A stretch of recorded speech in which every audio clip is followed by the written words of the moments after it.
It's as close to time travel as we're gonna get. This Week in Music History with Marty Miller. Hello, that would be me. The idea of this podcast is to go through a week of stuff that has happened in the world of music years gone by. This is the week of May 25th until 29th. Hello. Thanks for checking out the podcast. Tell a friend, will you? Share it. Go on, send it to somebody right now. No, wait till it's finished first. This was the week that U2 friend Paul McGuinness arrived on the scene officially and became U2's manager. The positions they occupy on stage are the same, the instruments they play are the same. Considering what drug dealers were telling her, we're lucky to still have Stevie Nicks. She's 78 this week. Cocaine, we were all told, was cool. That's why we all did it. Of course, then we all got extremely addicted to it. And Paula Yates is given $500,000 by the estate of Michael Hutchence this week in 2000. Hi. What are you, a big sex symbol or something? Hi.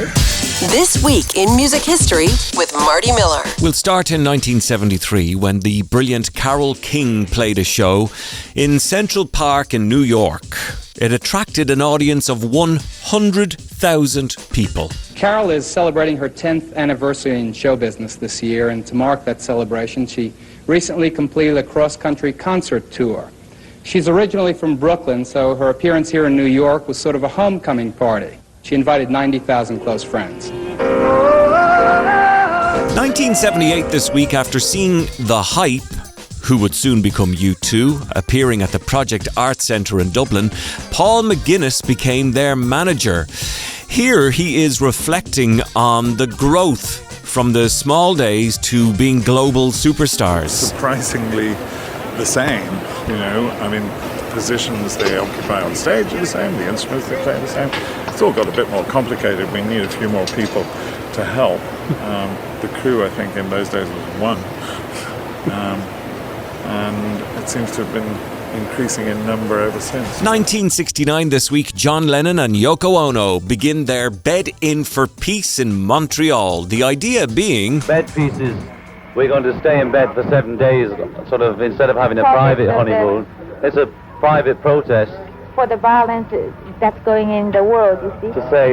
we feel that instead of making war, it's better to just stay in bed. Let's stay in bed for the spring. And grow your hair. This week back in 2016, a set of stamps celebrating 50 years of the brilliant Pink Floyd were unveiled by the Royal Mail in the UK. The 10 stamps will feature album artwork and shots of the band performing. The Royal Mail and band members collaborated on the collection, which will also include limited edition souvenirs and gifts. In a statement, the Royal Mail said few bands in the history of rock have managed to carve out a career as rich and expansive as that of Pink Floyd. Lovely Stevie Nicks has a birthday this week. We're lucky to still have that woman around after so much substance abuse. 78 years of age this week, but... I thought as I was going through the 70s and cocaine was introduced into everybody's life and told that it was recreational and that it was not dangerous.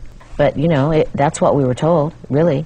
On the other side of that, we were also told, don't ever do heroin, because if you do it once, you'll have to do it every day, because you'll never feel that good again, and you'll be chasing that high for the rest of your life. So it's like I was told not to do heroin and told why, and didn't. But cocaine, we were all told, was cool. That's why we all did it. Of course, then we all got extremely addicted to it. Also celebrating a birthday, Stevie Nicks' one-time band friend and colleague, Neil Finn. Do you remember after Lindsay Buckingham was fired, Neil Finn and Mike Campbell of the Heartbreakers came into Fleetwood Mac fold. Neil Finn has a birthday this week as well. But Crowded House is the band that we know him best for, a band that also suffered some loss. When Paul passed on quite a few years later, there was so much weird, conflict in my mind about that huge full stop on that whole experience, and I had a lot of conflicting and confronting things to consider. I'd lost a very dear friend, but something about what we'd done together seemed to have a weight and a gravitas again for me, and so I suppose in a way I wanted to go out and put some good history into that name. Back in 2000 this week, Paula Yates was awarded about £500,000 in an out-of-court settlement from her boyfriend Michael Hutchins' fortune. Hutchins died back in 1997 and, of course, leaving behind a little girl. Do you remember the time Paula interviewed Michael Hutchins on The Big Breakfast in a bed lying across him? And for the first time, this is a guest that I want to have my leg over. And it is. It's the fantastically talented Michael Hutchins. Hi.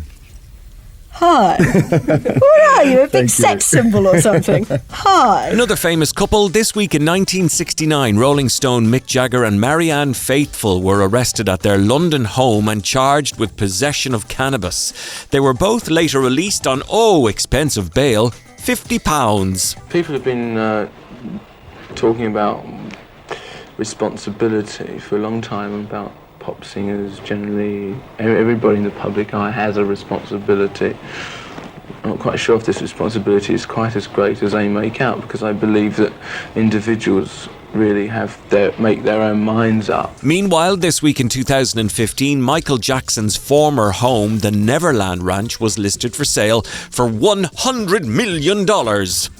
The 2,700-acre ranch in California included a train station, a 6-bedroom house, a 50-seat theatre and 2 lakes. And get this, in 2019, it was back on the market again for £31 million. Quite the drop. Here's a real thriller. The king of pop's famous Neverland estate, where he lived for 15 years, just hit the market for $100 million. And while many of the eccentric amenities such as his amusement park rides are no longer there, the estate's train station and some of its other famous features are still in place. Once boasting a staff of 150 people and costing $10 million a year to maintain, Jackson lived there for 15 years and considered it his paradise on earth. In summertime 1942, this week, Bing Crosby was recording White Christmas. White Christmas. Finally, this week back in 1965, the Beach Boys were #1 on the singles chart with Help Me Rhonda. It was the group's second US #1. But listen, check this out. Murray Wilson, who's Brian Wilson's father and uncle to some of the others, and Dennis Wilson, who's the father as well. Anyway, Murray arrives in the studio rather worse for wear and started to criticise the boys' work ethic. And so many years later, we can still hear the bullying that went on. Help me, Rhonda, help me, Rhonda, help me, Rhonda, yeah, get her out of my heart. Go ahead now, say what you want to say. All we needed was Al to loosen up. Dennis was flatting, Mike was flatting on his high notes. Yeah. We need help.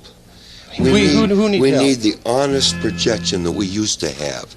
You want to have like a 409 sound, right? When you guys get too much money, you start thinking you're going to make everything a hit. And that is a look at this week in music history. That is May 25th to 29th over the years gone by. The podcast, always less than 10 minutes. Join me next time when we look next week in music history. Zipping through a week in a matter of minutes. This week in music history, the podcast.